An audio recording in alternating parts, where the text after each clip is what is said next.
In September 2020, I made the worst decision of my life to date, which was to go to university. I studied a degree which I had no interest and no passion in because of what? I didn't know what to do with my life, and I honestly didn't know the other options out there. I didn't know how accessible they were. I didn't know where they could lead to, and obviously a lot of peer pressure out there these days. It's very hard to kind of go down your own separate route. But in today's video, I'm going to be talking about the difference between going to university or pursuing online business, which is definitely becoming a lot more common for a lot more younger people now. University rates, the amount of people going to university is definitely on the decline, and I only see that gradually decreasing as time goes on too. And the amount of people starting their own online business, the younger and younger, is increasing. It's on the rise, and I only see that increasing as we go forward. So I'm going to divide this video up into 3 sections. We're going to be talking from an economic point of view, we're going to be talking from a social point of view, and we're going to be looking at it from a self-improvement point of view. Probably the most important out of all 3 of the elements. So before I get started, because I know I personally do not like university, and I think it is one of the biggest scams out there.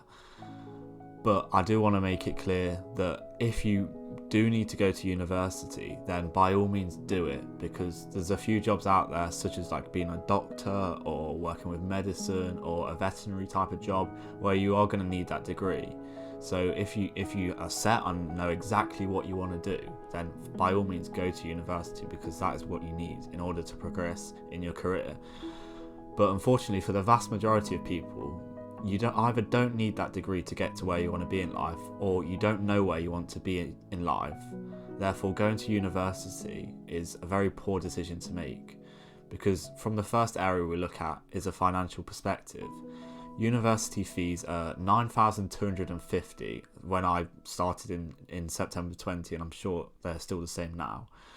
So say you just do these 3 years of university, which is a standard course in the UK. If you're not from the UK, it might be a bit different in the US. I'm not too sure. I think it might be a bit higher, and you're probably there for a bit longer.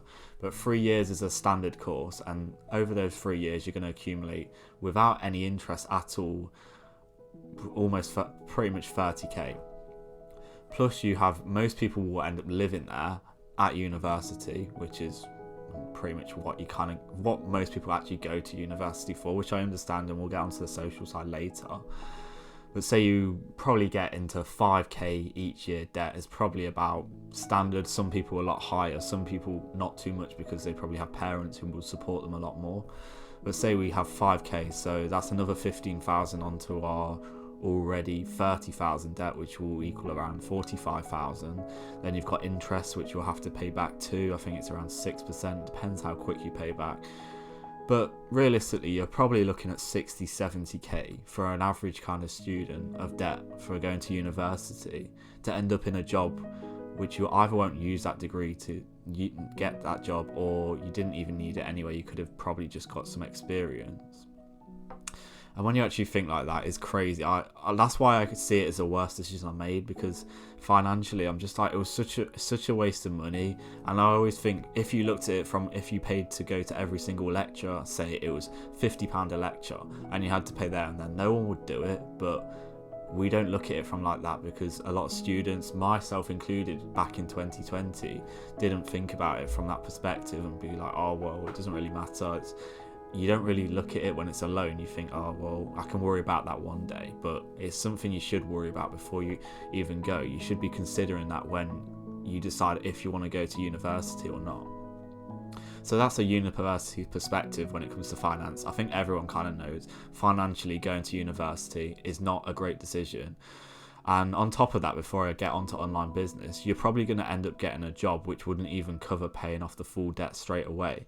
You're probably going to end up at an entry-level job with £25,000-30,000, which, yes, it's not an awful job or anything like that, but considering you've just paid £30,000 plus for a course, to end up on a job where you get paid less than that for a few years. And also, there's no even guarantee you get that job, because I see a lot of people around my age, they go out to the working world after their degree, and they end up not getting the job they want anyway, because like bachelor's degree, or I think it's a bachelor's, that's a standard degree, everyone has that nowadays. So it's not even desirable by employers. They see everyone and be like, well, why should I employ you? And I think I can speak for the vast majority of employers too, that they'd far more rather see someone with a lot of experience, say they've worked a few different jobs. But I only really wanted to speak from a financial perspective, but I'm going to get onto online business now. So you can start an online business from absolute scratch, zero money needed at all.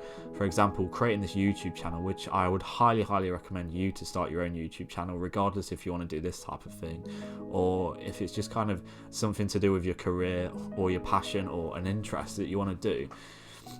It can really help you if you want to go your own way in the future, which I highly recommend that you do. And even if it doesn't, there's no harm in just creating it. A social media page, a website, newsletters, you can start all of this from absolutely nothing. You don't need to put money into it. Yes, further along the line you will need to invest some capital, but initially, just to get your foot in the door and get started, which is the most important thing, getting started, because a lot of people don't actually take the action. They like to just think about it, because it's a lot easier to think about and say, oh yeah, one day I'll do this, and I hope this isn't you.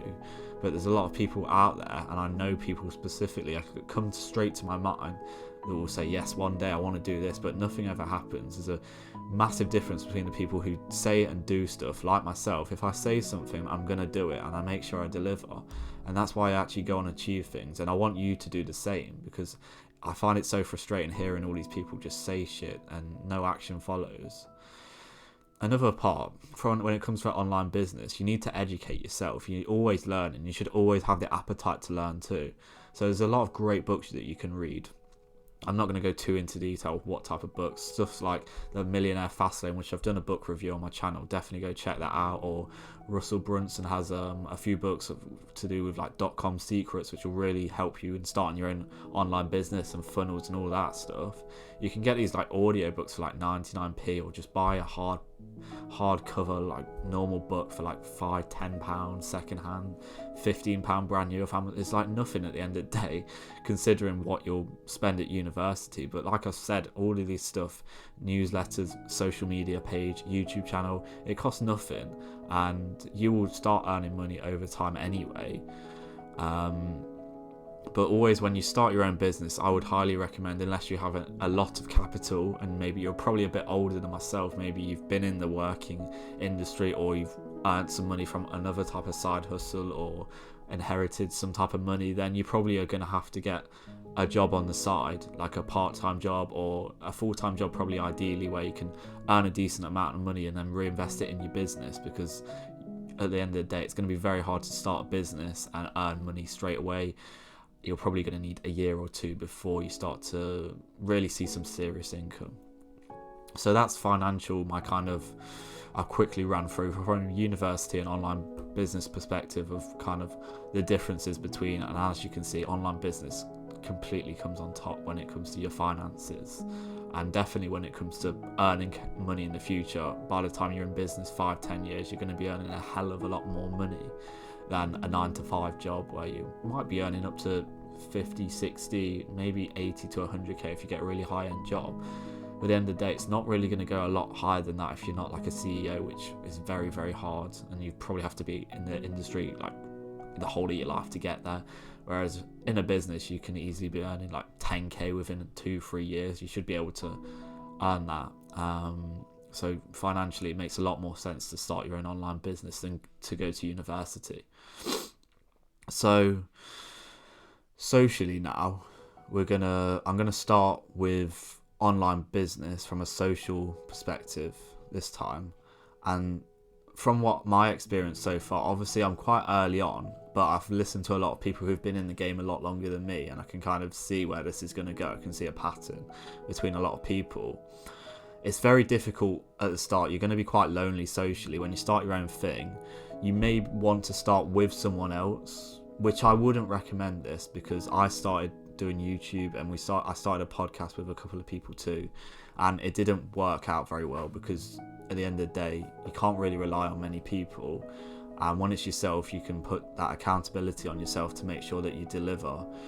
you don't want to have people telling you what you can and can't do. For me personally, that wouldn't work at all, because I like to say my views on the world, and I wouldn't want anyone else saying like, you can't say that, or maybe we shouldn't say that, or cut that bit out. Like, I don't recommend doing that, specifically if you're interested in content creation, but just business in general.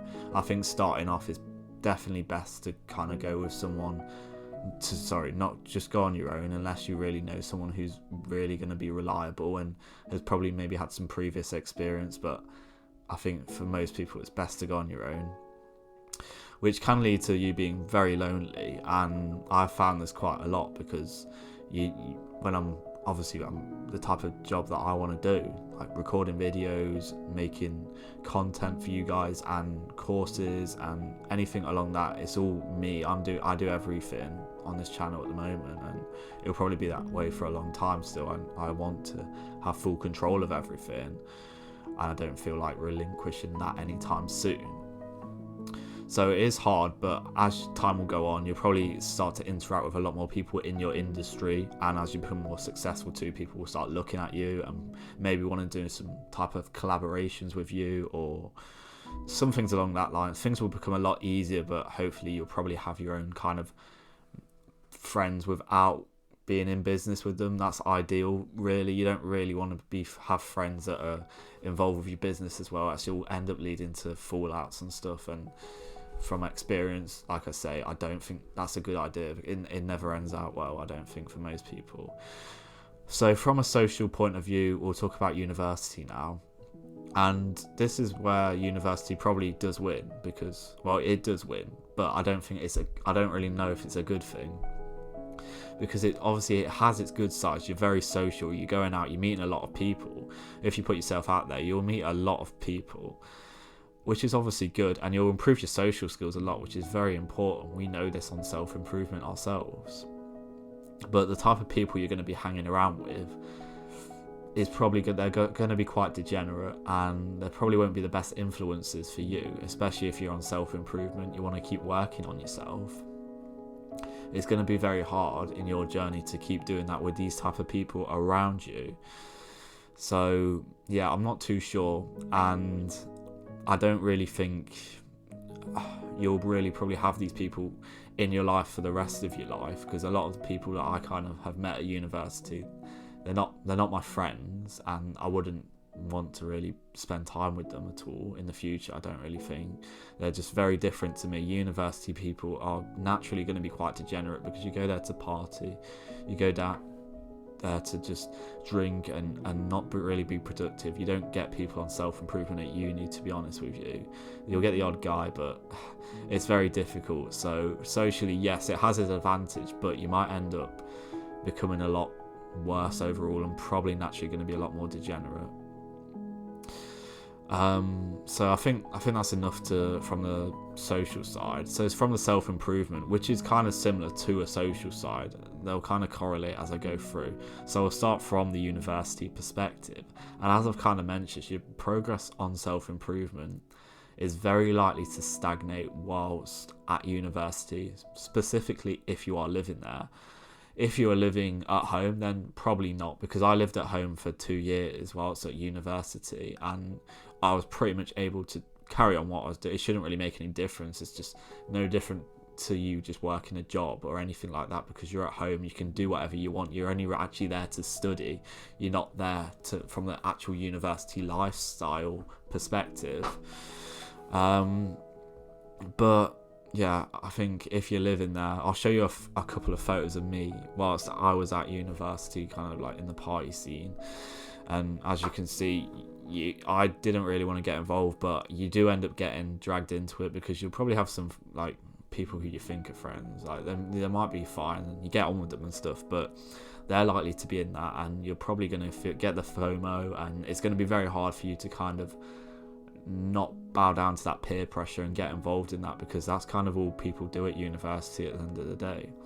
And if you want to get that kind of out your system and go live that party life, then yeah, just go do it. But from personal experience, it's not worth it, and you should always learn from someone else's mistakes. And if you kind of listen to anyone else, listen to someone like Hamza, who I'm sure you probably watched too. He went to university and he did that type of scene, and he highly regretted it. So I wouldn't recommend doing it, but I can understand why you might want to experience it at some point. But from a self-improvement point, it's going to be very difficult and then I did live there for a few months, as I say, before I did drop out, and I was not on the same trajectory as I was before I went to live there.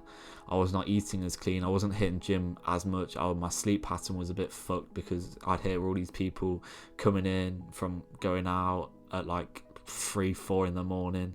I've told this story a few times, but I remember I went out for a run about 6:30 in the morning, and as I was about to head out for the run, there was a girl knocking on the door who lived in the house, who was coming back from a night out. And this is that's kind of just the standard kind of thing that would happen whilst living at university. You will get that, and yeah, it's two different worlds. If you want a self-improvement lifestyle, a university lifestyle is just not going to work for you. And I should have probably realised this before even living there. It didn't work out well at all. That's why I had to leave after a couple of months, and you will very struggle if you are someone who's very heavily into your self-improvement and working on yourself, working on your fitness, your health and anything like that. It will be very difficult. So from an online business perspective, I think is the best way to speed up your self-improvement journey. You will receive a lot of setbacks along your way, particularly early on, as I've experienced firsthand. You'll feel times where it's easier to give up and maybe just go to university, or have just go through the normal job that's pretty cushy. You get, it's not too hard, the money's all right, it's not too bad of a job, but is that they're the moments that are going to make you, and they're the ones that keep reminding me why I keep going, because it would be easier if I just quit, and I know people probably want me to do that, but I'm not going to. And I always think back to that. I'm like, well, this is a moment where I'm not really gaining that many subscribers, where the videos aren't performing as well as I'd like them to do, or maybe I've not made as progress as much as I probably wanted to so far. They're the moments where I'm like, yeah, this is what was going to happen at the end of the day, and this is what makes or breaks people, and it breaks most people. And that's why you see a lot of YouTube channels, a lot of podcasts, they all die down because people don't see the results initially and they end up giving up. The same with any type of business. So yeah, I think it will accelerate a lot, and you're going to learn a lot about yourself and what you're capable of, and how much do you really want it. Because I think for a lot of people, why they don't even start it or put any effort in, they don't want it enough. You've got to really want something, like being a content creator, a YouTuber, and even starting a half decent online business. You've got to really want it at the end of the day. If you don't want it enough, just go get a 9-to-5 job, because at the end of the day, it's not going to be worth it for you. You're going to waste a lot of time. You're going to be very disappointed. So if you don't really want it, you've kind of got to have a big why behind you. And if you don't have that, it's not worth it. I'm sorry, you're not going to make it. So that's my overall overview of financial, socially, and the self-improvement perspective when it comes to make a decision of whether you should start an online business or go to university. And I've experienced both sides of the coin. I've been to university, I've lived that lifestyle, I hated it. I wouldn't recommend anyone to do it, and I'd always recommend people to start your own online business. Even if you're not too sure what it is, just create a YouTube channel, start posting on social media, start a newsletter, something like that, just whatever it is, and just get the ball rolling. Work on your job, work on yourself, and all of the stuff we all know about self-improvement. And yeah, so it is really dependent on what type of career path you want, because I know everyone doesn't want to have their own business and might not want to be their own boss and might just be happy with a normal job, but that's fine. But probably don't go to university unless, like I mentioned at the start, you want one of those jobs about being a doctor or veterinary or science or something like along those lines. I made a video about how you can escape the matrix, which I pretty much detailed about the plan to kind of start your own business whilst working on a side kind of hustle, part-time job in the meantime, so you can build your money up. So I definitely recommend checking that out if you want further information on that. So link will be below to that, and I really hope this video has helped you if you're struggling to decide whether to go to university or start your own online business or whatever it may be. I could have really done with this video when I went to university and just before. But if it has, I really appreciate if you liked and subscribed, and I'll see you in the next one. Take care.